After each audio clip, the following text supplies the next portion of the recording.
hey, it's time for part 4 of my baseball history off the top of my fucking head series, which is now what I started to call it because it's kind of a funny name. Actually, I like it. So we just finished World War II, right? The last one. So, we had a big fucking deal coming up here. Like almost immediately, right? And y'all know what it is. A guy named Jackie. We know this. It's huge. Jackie Robinson, man. Just what to me, this goes beyond baseball in its significance. Because oh god. Jackie Robinson, man. What he did just for his race. And for all races, really. Because, white people kind of go like, Jesus Christ, what the hell are we doing? And I don't know. But Jackie, man, the right man for the job, and Branch Rickey picked him well. He picked a guy that he's going to be able to take some stuff because he had, oh, God, in 1947, when he finally plays for a game for Brooklyn, the Dodgers there. Oh, Lord. He takes a ton of abuse in certain cities, like Philadelphia, Ben Chapman. Oh, God, that guy was a thug. And, like Cincinnati and St. Louis and stuff, which were almost semi-southern cities, the closest thing that baseball had to something. Yeah, it didn't go well for him there, but he turned the other cheek, man. And that was what Branch Rickey was looking for. A guy that would do that. And Jackie was a man, he was in his late 20s already. It wasn't like he was this kid. He knew, man, he'd been in the military and everything. Okay, this guy had discipline. And that was the perfect choice for the first guy. Thank you. Thank you, Jackie Robinson. And thank you, Branch Rickey, for having that thought, picking that guy because of that reason. It was a good idea. You could have picked somebody else, and they would have had a hot head, and boy, that could have been bad. I'm so glad it wasn't. But Jackie survived that. And notice his hair turned gray really early in life. Like this guy, he's 52 years old, his hair gray. Well, that's why. Because he had to go through that shit. But you know what? He plowed the way for others. And now there's no, yeah. No. I love you, Jackie. Thank you. Thank you for what you did for baseball and for America in a way. Because baseball was America back then. Not so much now, sadly. But still, you helped make it better, right? Good Lord. I mean, let's talk about, okay, so let's move on. I didn't give that enough justice, to be fucking honest. I feel like I should have gone like 20 minutes on Jackie alone. I should have done a whole video on him. That's how significant he is to baseball history. Him and Larry Doby, and then Don Newcombe and those people. And then later Willie Mays and Hank Aaron and people like that. And it just became normal for a black guy, baseball. And no one cared anymore. It was great. And baseball was better for it. I mean, the greatest era in baseball history is probably the 1960s, maybe. 50s, 60s, 70s. And guess why? Because you know what? Everybody could play. Finally. That's what happens when you make the talent pool bigger. You morons. What the fuck were you thinking? Oh, I'm angry now. Like in the 1930s and 40s, you don't think that Satchel Paige wouldn't have benefited baseball? You don't think if you go way back, some of these Negro leaders, man, Buck O'Neil, oh God, God, I'm gonna draw blanks here. There's so many just great guys that were just tremendous players. And you don't think they could have benefited the game? You morons. Because it's just not the right thing. We got agreement. We can't sign those people. You fuck you. I don't want to sign you then, do I? I don't know what that means. God. Buck Leonard. Just so many. I'm trying to think of the guy. Oh, God. I'm not going to ever, sad. Just, God. How much better the history of baseball could have been if everyone was always allowed to play every time. Shit. We don't have to worry about the damn skin tone. There were some guys, man. There were some guys that kind of slid by that were actually black, that slid by and got to play in the big leagues. And then they got found out and they got banned. Oh, fuck. There were a couple. That happened a couple times. It's just stupid. You think, like, once they slid by, you can just let it go. Who cares? But no, it happened once or twice. Like guys that were real light skinned black, they got through the original, whatever, eye exam, so to speak. Eye exam. And then somebody did research because somebody's an asshole. And they did research, and oh, this guy's black. Gone. And he was gone. Okay. Sure. That's just fucking short-sighted and stupid. And that's nothing new for baseball. They usually are sometimes in these things. Yeah. Anyway, though, we need to move on. I've done it. I haven't done justice to it, but I've done it. So let's move on. So we're in the late 40s there, and Jackie's and Major League finally integrated. Finally, well, sort of. Oh, wait, I should mention that. I mean, in the early days of integration, it was like, you think about like 2 black guys. That was all they were, it's still a little weird. There's still like, you don't see black guys that are like bench players. They gotta be prominent guys. It's not gonna be anybody that's like gonna sit the bench and be a utility infielder. No. It's Willie Mays, Hank Aaron, that kind of thing. It's not,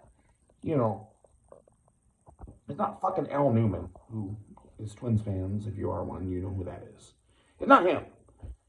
Those people aren't ready. We're not ready for those people. That takes all like the 60s to get to that point. But it does eventually happen. To be fair, they actually, at least they opened up the thing. And now black people can play in the big leagues. So good. But it took a while for it to be like, anybody can play. It just doesn't matter anymore. Color doesn't matter anymore. I would say about 1960 or so is when it happened. The 50s, that is better than nothing. At least we opened it up. I'm apologizing for racist. God help me. That's what I'm doing, and it pisses me off to do it. But that is what it is. And so, we get through the on-the-field game in the late 40s and into the 50s. In the 50s, good Lord. We got a storm coming in baseball, right? I've been promising it. I've been saying it. In the late 40s, you get, the Yankee, Casey, let's start with that. Casey Stengel. Now, the Yankees manager gets fired in the late 40s, and they hired this guy, Casey Stengel, who'd been been a player way back when in the 20s, and had been a manager for 2 teams that failed. The Braves was one, I can't remember the other one. They both sucked. Oh, the Dodgers, the Brooklyn Dodgers, but the Dodgers weren't the Brooklyn Dodgers yet, which they will soon be, and believe me, we're going to hear a lot from them in this video probably. But they weren't yet. And he sucked there. And so the Yankees hired this guy as a manager, and he's not even a Yankee. And this pisses, oh my God, the press just rips, the GM for this. Why did you hire this guy? Wait, well, you're about to have a hell of a run for the next 12 years with this guy. Oh, God help you. God help you. You're going to have one hell of a run with Casey. I mean, from between here and when he finally leaves, and he shouldn't have probably left then. Well, he was getting old. There are only 2 years you don't win the pennant. And one of those 2, you win more games than any of the years you did win the pennant. The other one was weird. But anyway, yeah. So, yeah, and Casey had this personality, man. Everybody loved Casey. He said that he's like, he makes Yogi Berra look like freaking, I don't know, Beavis and Butthead. He has a way with the language. He twists things, and he did it on purpose. This guy was brilliant at this. I'm convinced. He would twist the English language when you ask him a question, so that if you didn't want to answer a question, he would just tie it up in a ball and throw it back at you. That was Casey. Brilliant man. Knew how to handle a team and did. And when he had talent, Jesus Christ is what happened. Believe me, that man had talent in 1950s, the New York Yankees. Oh, God, did he have talent. That team, man. So we're going into the 50s here now. I mean, they win the 1949, 50, 51, and 53 World Series, first of all. Yeah, what a failed hire that was. He won 5 straight fucking World Series. Up off the top. Now, granted, it was all the talent he had. But I have honest to God believe he was a part of it. It was partially his thing. Because, the teams they played were not bad. Like the Brooklyn Dodgers were like 3 of those times. The Giants were one, the Phillies, the Go-Go, or not the whatever they were, 1950 Phillies, I can't remember. The Whiz Kids! Sorry. I knew this. Again, crucifixion. The Whiz Kids! 1950 Phillies. No match for the Yankees, though, were they? No. Got swept. But that team was just great. Of course, you have Yogi Berra behind the plate. You have Moose Scour and Mickey Mantle, of course. Just, God, you have great talent on that team. Whitey Ford on the mound, who it became so normal to see him on the mound in October in a World Series game that newspaper writers would call it it's just another day at the office. Because it was. It basically was. Like seeing Whitey Ford on the mound in October in a World Series game, Whitey's pitching today. Again, for the 389,000th time in October. That team was tremendous. And it didn't hurt that the rest of the American League kind of sucked at that moment. We're still at 8 teams, and still the same 8. We're still there. I mean, teams are starting to move. I've not gotten to that yet. We're getting to there real soon in this very video. And now I just realized I gotta remember. I can't remember exact years when teams moved. And I want to do that. I should have done research. God damn it. Oh well, we're gonna try and we're just gonna fake it. Who cares? You're not gonna know. You ain't gonna know. I'll get all the teams that move. Doesn't matter. They all kind of happened within the same 3 years, except for the earthquake that happened in 1958. That one. Now that one I know. Oh, that was an earthquake to the National League. Oh my God. It left New York with no team, But let's start. Okay. I think. God, who was the first one to move? You got the Braves. You got the Browns. You got the Athletics. I think the A's were the first one to move. I think. Philadelphia A's. They move to Kansas City.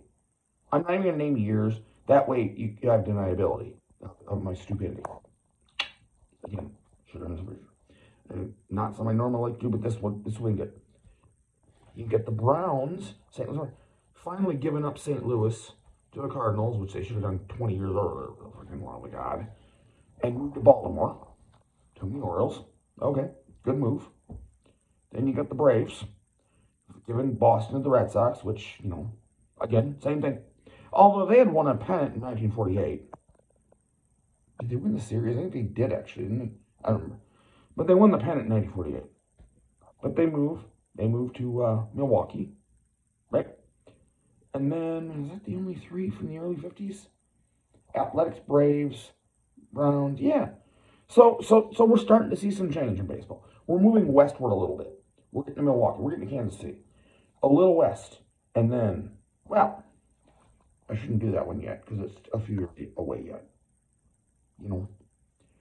The one, the earthquake that I just discussed. We'll get to that. Okay, so, all right. And so baseball's changing. We're finally these 2-team towns that really shouldn't have had 2 teams are now finally wising up and letting one of the teams win and the other one move somewhere else and gives a new group of fans. It's a good thing in my opinion. I do think that. Like you're giving Baltimore, Kansas City, and who's the other one? Or Milwaukee. You're giving them somebody to root for now. It's cool. I think that, it should have always been that way, to be honest. Those cities are not, that far off the beaten path. They could have been part of major leagues. Kansas City could have been, yeah. It's not that big of a deal, jeez. That was acting like it was so too far west, man. But no. Yeah. So, we get into the 50s, and of course the Yankees have a dynasty going.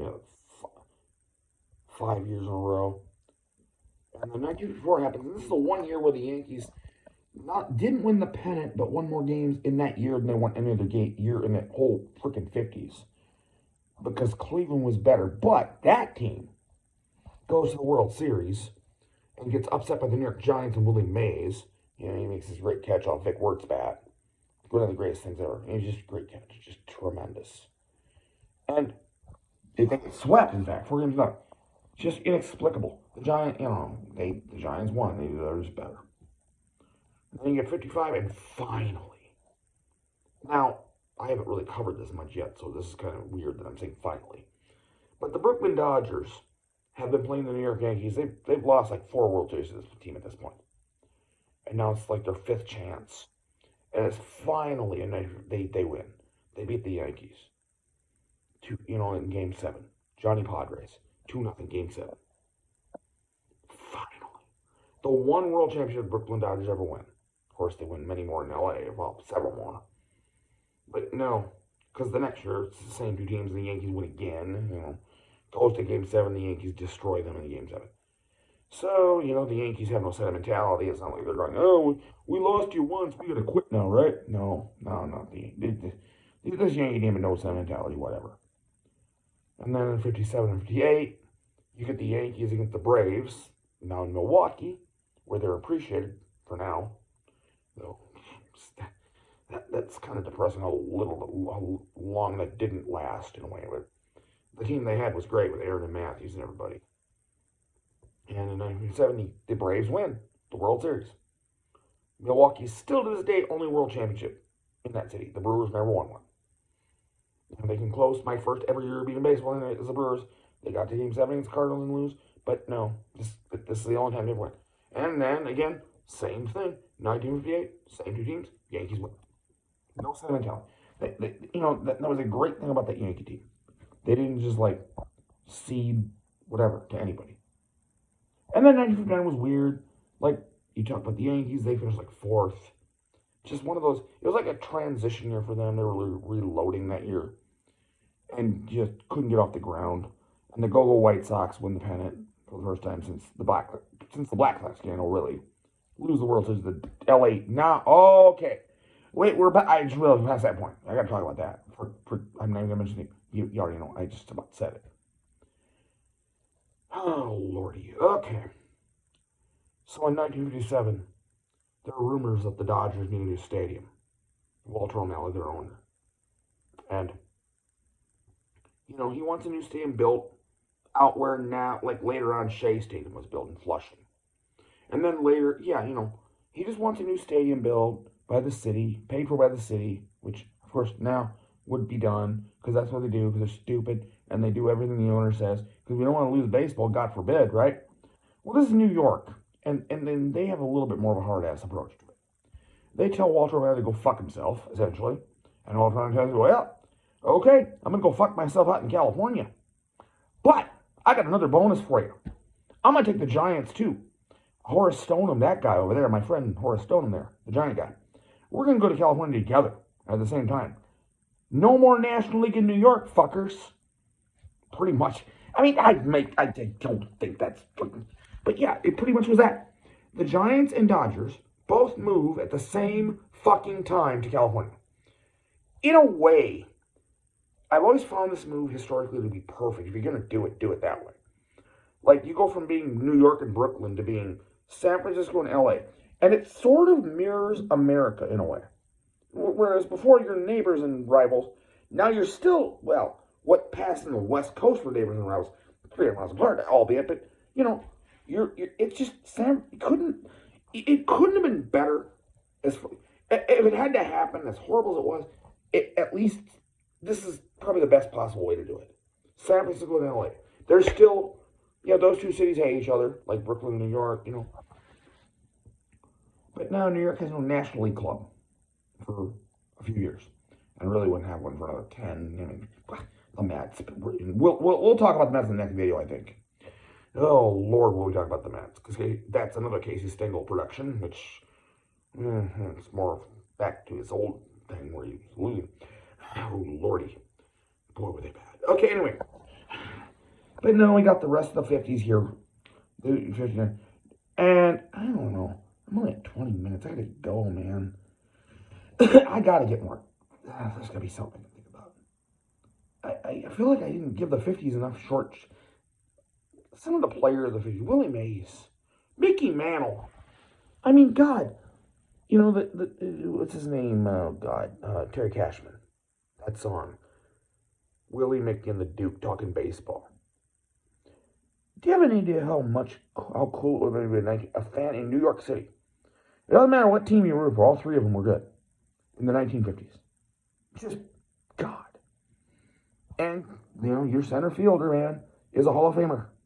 It doesn't matter who you root for. Yankees, Mantle. Giants, Mays. Dodgers, Duke Snyder. Just great. What a great time to be a ball fan in New York. And, you know, all these, like Billy Crystal and people like this, they're of that age. That were young then. I'll tell you this. And God damn it, I envy them. I fucking envy them. Because what a time to be a baseball fan. Even, it doesn't matter if you're from New York, just the whole country, man. We all loved it. Well, I wasn't alive. You know, sort of even closer, but not really.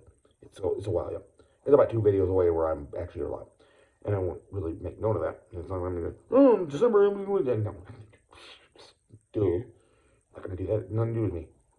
But Billy Crystal and people like this that grew up then, were kids then, and had, you know, George Carlin, another one. George Carlin, surprisingly, talked about it in some of his bits. How he lived in a National League neighborhood, which is a funny, it's just, National League neighborhood. You know, normal people going, what the hell does that mean? Well, we don't like Yankee fans, what that means. And he made a bit about that, how they'd steal Yankee kids. Like Yankee fan kids, they'd steal their stuff. Whatever. And it's New York. Something it's foreign to me. Never been there. Would like to, but no. That's not the focus of it, so we're moving on. Okay. So you got that. I mean, just these great players. You know, you got Henry Aaron with the Braves. Just good Lord. Classy ball player, classy man, and what a swing. And of course, you know, a lot of people consider him the greatest home runner of all time. I mean, there is that other guy that topped him, and I'm not going to name his name yet, till I have to when I do the video in that era, which is a ways away yet. It's several ways away yet. Y'all know who it is, but no, we're not going to do that. Henry Aaron, man. One of the greatest players to ever walk the planet. Number 44. Great player. Great man. Just tremendous. And what he went through, and again, we're not to that point yet. You know, we're way away from that. But we went through when he tried to break that record and did it anyway and said, fuck you. God, I love it. Just, yeah. Tell those people, fuck off, those racist fucks. Good for you. Good for you, Henry.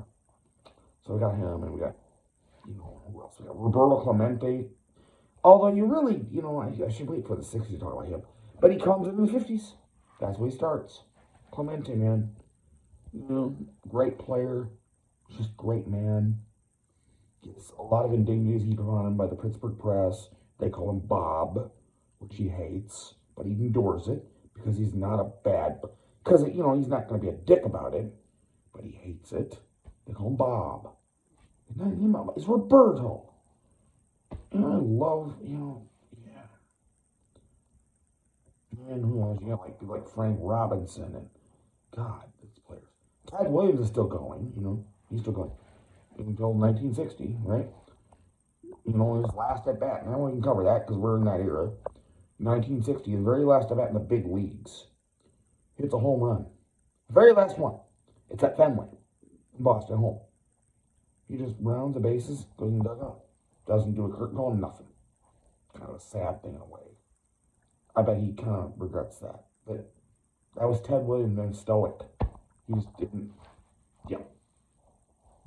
Oh, man, who else we got? God help us. Because I think 1960 is going to be a drop dead date here for this video. I'm at 25 minutes. Be a good place to stop. Because 1961 is another bit of change in baseball. We'll have expansion and things. And a lot of things happen that year. My God. You already know about Roger Maris, but we're going to, you know, we'll get to it. And Mickey Mantle, of course, the same year. But, yeah. So, I'm going to end this video by talking about the 1960 World Series. Yankees versus Pirates. Casey in the last game as a Yankee manager. Because he got fired because he was too old. Which, to be fucking honest, he probably was. But still, you don't know. You don't tell people this. Anyway, this is maybe the strangest World Series to ever go 7 games in the history of baseball, in which the Yankees just absolutely dominated it. If you add up all the runs scored both teams in all games, the Yankees just dominate this damn thing. But guess what? Going to Game 7, it's tied. And guess what? There's a guy named Bill Mazeroski, a second baseman known for home run hitting. Just known as being one of the, maybe the greatest fielding second baseman to ever play. And is in the Hall of Fame. Some people think you shouldn't be. I do. I think you should be. If you're the best, like, fielding something ever, you should be at home. And he is, and he is. Good. But the moment he is known for is this. Bottom of the ninth inning. Lead off. He's leading off. Bottom of the ninth inning. Tie score at 9. Ralph Terry on the mound for New York.